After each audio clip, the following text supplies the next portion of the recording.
రగిలే రాళ్ళని పునాది చేసి ఎదగాలని, తరిమే వాళ్ళని హితులుగా తలచి ముందుకెళ్ళాలని,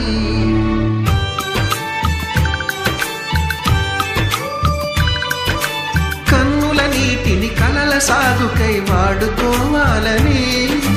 కాచే నిప్పుని ప్రమిదగా మలచి కాంతి పంచాలని, గుండెతో ధైర్యం చెప్పెను,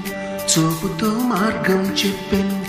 అడుగుతో గమ్యం చెప్పెను, నేనున్నానని నేనున్నానని, నీకేం కాదని, నిన్నటి రాతని